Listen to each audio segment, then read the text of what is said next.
Okay, so here we continue on with summertime. I thought what I would do is take a little detour from what we've been talking about and talk about doing an arrangement in this key, just to kind of round it out. So that's what we're going to talk about today. The chords will basically stay the same,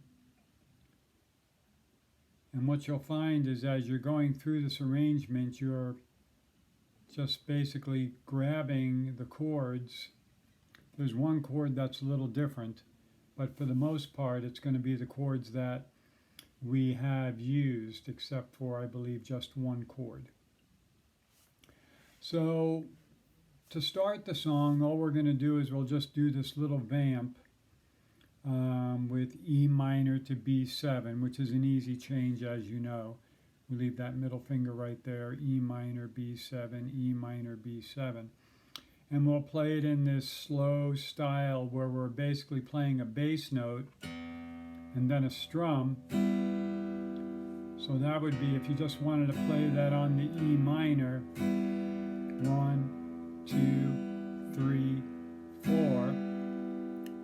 and then on the B7 it'd be 1, 2, 3, 4. So that's kind of the style that we'll be playing it in.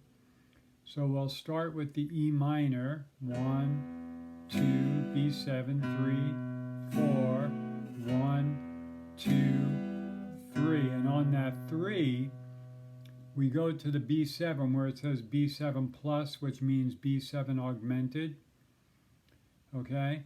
And we play that B bass note, but we won't have these two fingers on the B7 chord because we're going to start picking the melody. We'll just have the first two fingers, finger number 1 and finger number 2 down here on that B7. So we'll play that B bass note, and then those two open strings. Those little partial triangles above certain notes, that's to indicate where the melody is. And the reason I did that is because you want to play the melody parts a little bit louder than the fill-in parts. You'll see what I mean in a minute. So I'll go back to the beginning and I'll have, so count yourself off nice and slow, like 1, 2, 3, 4. 1, 2, 3, 4.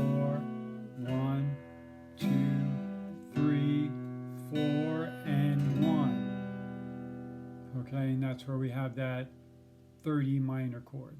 And you'll notice there's one of those partial triangles over that tabbed chord because that's the melody. But then we'll just do a strum, and then we'll go to the B7, we'll pick the B bass note and do a strum. Now when you're doing this bass note strum kind of thing, don't make a real effort to play exactly every note that's tabbed out. As long as you have your hand on the E minor chord or the B7 chord, the main thing is just getting that feel. Like that. If on that E minor chord you only get 2 of the strings, or 3 of the strings, or 4 of the strings, and the same thing on the B7, it doesn't really matter. You're still going to get the feel that we're trying to accomplish. So from the beginning, playing that first line, it would sound like this. 1, 2, 3, 4, 1, 2, 3, 4, and 1, 2, 3, 4.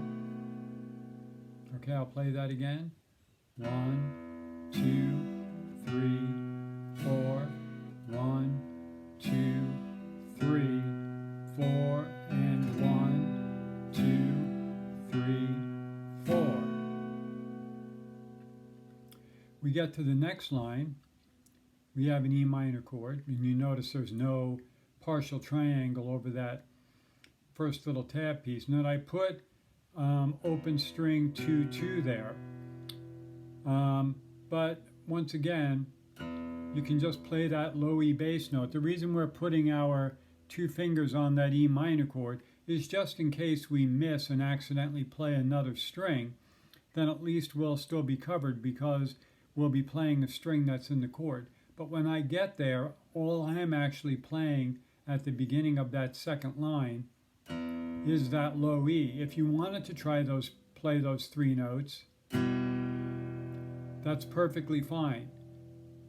Doesn't make any difference. Or if you only get two of them, because once again, that's only background. The melody notes follow because, as you see, once again, they have those little partial triangles. So starting from line 2, we would have 1, 2, and then I go to the B7, 3, and then I got to lift my ring finger up to play that open G. So that second line, that first measure in the second line would sound like this. 1, 2, and 3, and 4. 1, 2, and 3, and 4. 1, 2, and 3, and 4. 1, 2, and 3, and 4. You may want to isolate that measure and just practice that. It's a little tricky, even though it's not hard. I find it a little tricky. 1, 2, and you see I'm grabbing that first melody note with my pinky. Let me go off to an angle here. 1, 2, and then I go to the B7, 3, and 4. So I have my finger down for the first note on the B7. I play the open B, but then I have to lift it up to play the last note in that measure. 1, 2, and 3, and 4. Okay, so from the beginning, we have 1, 2, 3, 4, 1, 2, 3, 4, and 1, 2, 3, 4, 1, 2, and 3, and 4. Then we just go back to the E minor. So I'm playing, so this is melody. You noticed a little partial triangle. So we want to play exactly what's there because this is actually melody. So I'm playing those bottom three notes of the E minor. 1, then a strum, then I'm playing the B bass note, which happens to be the melody note in this case,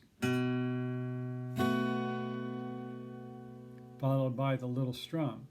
So taking it from the beginning of the second line, we have 1, 1, 2, and 3, and 4. 1, 2, 3, 4. From the beginning, 1, 2, 3, 4. 1, 2, 3, 4, and 1, 2, 3, 4. 1, 2, and 3, and 4. 1, 2, 3, 4. Okay? Then we get to the third measure in that second line, and that's the first three beats are just fill. So it's just E minor, 2, 3. 1, 2, 3. Then we have two melody notes, two open string. So in that third measure of that second line, it's all in the right hand because we're just going to hold that E minor through that entire measure. We're going to play the bass note, strum, bass note, and then two melody notes. Now I'm trying to make somewhat of an effort wherever I have one of those partial triangles to play that melody a little bit louder. So from the beginning, 1, 2, 3, 4, 1, 2, 3, 4, and 1, 2, 3, 4, 1, 2, and 3, and 4, 1, 2, 3, 4, 1, 2, 3, 4, and. Okay, we get to line 3. We have the A minor, 1 and. That's what we have there. 1 and then the rest of that measure of A minor is just fill. 1 and 2, 3, 4. 1 and 2, 3, 4. 1 and 2, 3, 4. So going back to that second line, the third measure, we have the E minor, where we're just playing the E minor and all the work is in the right hand, and then followed by the A minor, where we're just holding the A minor, and once again all the work is in the right hand. So I'm going to take it from the third measure of the second line, which starts with just fill. 1, 2, 3, 4, and 1 and 2, 3, 4. We go to a C chord, simple change. We just bring the ring finger over. We're going to play the C bass note. Sorry. So that's all that is. 2 and 3 and 4. 1, 2 and 3 and 4. So that's the third measure in a row where we're just holding the chord and all the work is in the right hand. 1, 2, and 3 and 4. Okay? So from the top, 1, 2, 3, 4, 1, 2, 3, 4, and 1, 2, 3, 4, 1, 2, and 3, and 4, 1, 2, 3, 4, 1, 2, 3, 4, and 1, and 2, 3, 4, 1, 2, and 3, and 4. Now here's the chord that's different. Now we're going to go up to a B chord. You'll see it's tabbed 4, 6, 7. So what I'm doing to get to that chord from the C chord, I'm sliding my ring finger right there up to the 6th fret, and then I'm putting my pinky here on the 7th, and my first finger I'm doing like a half bar on these 3 strings. So we end up with something like this. Okay? It's new and different. I think you can do it. Let me know if you can't. We can change that part to something else if for some reason you can't do that. But coming off that C chord, 1, 2, and 3, and 4, then I just slide up. Okay? But I have that first finger doing that half bar because after I play the first beat of that measure, then I'm just filling. I'm strumming those 4, 4, 4 there. Then I'm putting my middle finger down on the 5th fret. So now it's 6, 5, 5, 6, 7.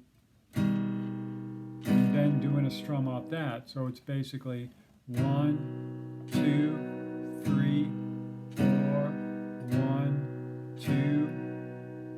So that's what's happening there. We're going from that B chord like that, dropping the middle finger down onto the D string, and then when we get to the first measure of the 4th line, we're picking it back up. So coming from the C chord, it sounds like this. 1, 2, and 3, and 4. 1, 2, 3, 4, 1, 2. Okay? Then we go back basically to the beginning. So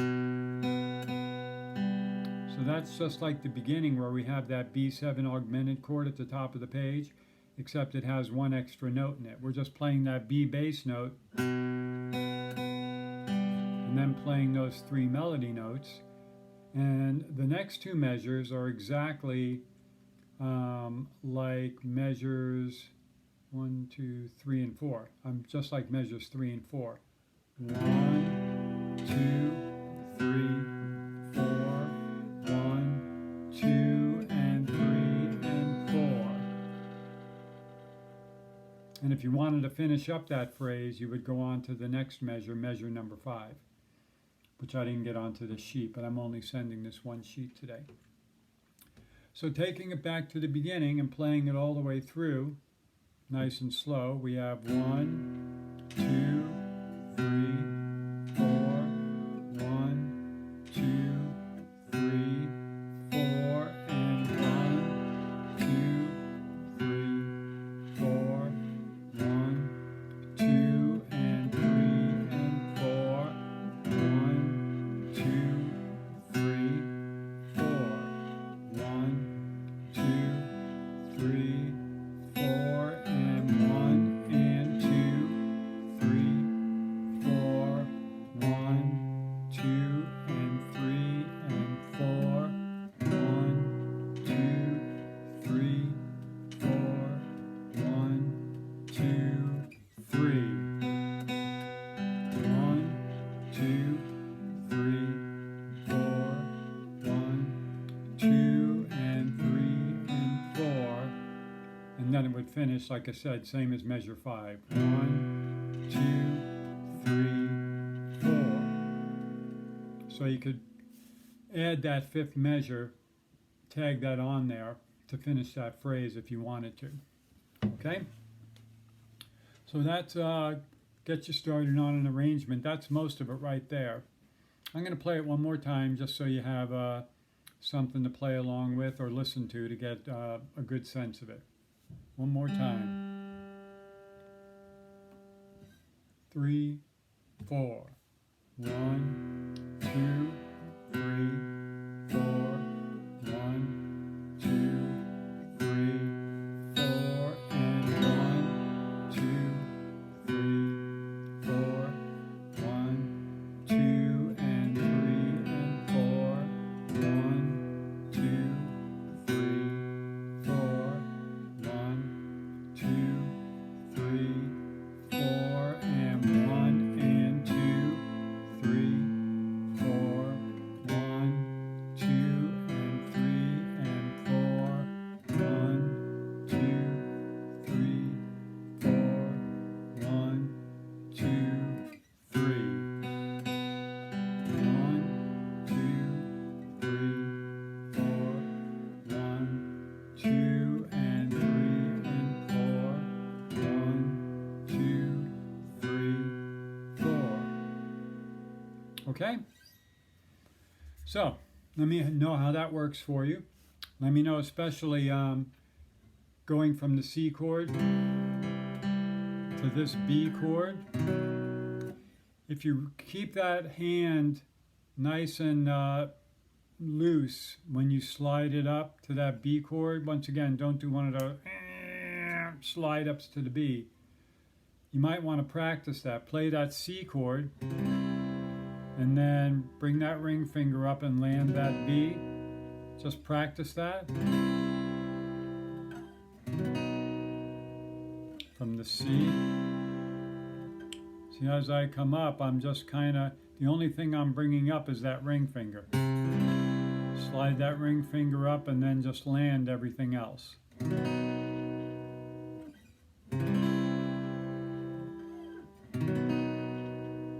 Okay? There you go. Let me know how that works out for you.